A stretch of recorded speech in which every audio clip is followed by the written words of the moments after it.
নমস্কার, 7 EPIC news নেটওয়ার্কে আপনাদের স্বাগত। অষ্টদশ লোকসভা নির্বাচনে এ রাজ্যের বিরোধী শিবিরে সবচাইতে আলোচিত নাম বোধ হয় নওশাদ সিদ্দিকী। কারণ নির্বাচন ঘোষণার প্রায় 3 মাস আগেই ঘোষণা করেছিলেন তিনি নিজে ডায়মন্ড হারবার কেন্দ্রে প্রার্থী হবেন এবং বর্তমান সাংসদ, তৃণমূল কংগ্রেসের সর্বভারতীয় সাধারণ সম্পাদক, দলের সেকেন্ড ইন কমান্ড চিফ অভিষেক বন্দ্যোপাধ্যায়কে হারিয়ে কালীঘাটে ফেরত পাঠাবেন। তার সেই ঘোষণায় উৎসাহিত হয়ে বাম এবং জাতীয় কংগ্রেসও আগে পরে কিছু না ভেবেই ঘোষণা করে দেয় যে নওশাদ যদি ডায়মন্ড হারবারের প্রার্থী হন তাহলে তারা কোনো প্রার্থী দেবেন না সেখানে।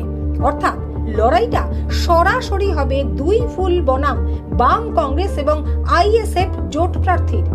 যে কারণে নির্বাচন ঘোষণা হবার পরেও দীর্ঘদিন বাম কংগ্রেস অপেক্ষা করেছে ডায়মন্ড হারবারের প্রার্থীর নাম ঘোষণা করতে, যাকে বলে একেবারে শেষ মুহূর্তে আইএসএফ এ যে শুধু নওশাদই ডায়মন্ড হারবারের প্রার্থী করলো না তাই নয়, সরে দাঁড়ালো 2 বছর আগে বিধানসভা নির্বাচনে তৈরি হওয়া সংযুক্ত মোর্চা থেকেও।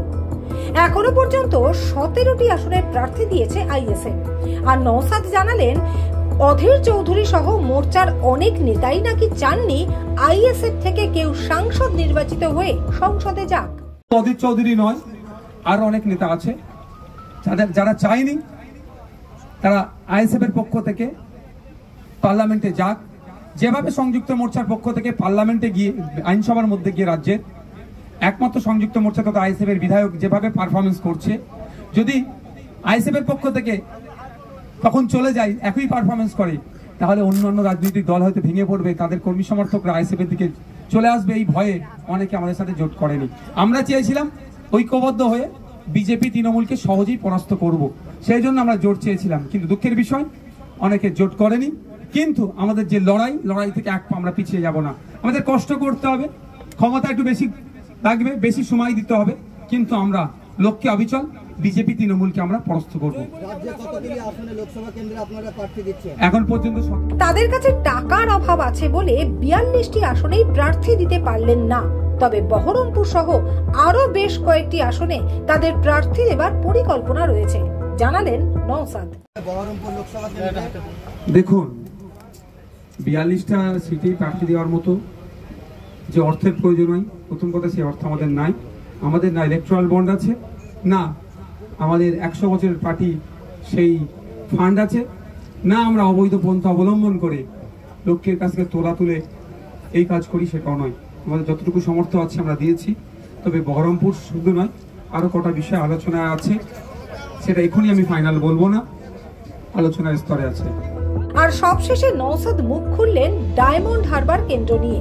জানালেন যদি বুথ জ্যাম না হয়, রিগিং না হয়, মানুষকে প্রভাবিত করবার চেষ্টা না হয়, ভোট দেবার পরিস্থিতি থাকে, তাহলে আইএসএফ প্রার্থী মজনু লস্কর ডায়মন্ড হারবার থেকে অভিষেকের বিরুদ্ধে অবশ্যই জয়ী হবেন। যে তৃণমূলের অত্যাচারের কারণে যারা বড় ফুলে ভোট দিয়েছিল তারাও বুঝতে পেরেছে যে এই বড় ফুল আর জোড়া ফুল আলাদা না, এটা বীজমূল। সেই ভোটটাও ফিরে আসবে আইএসএফ এর দিকে।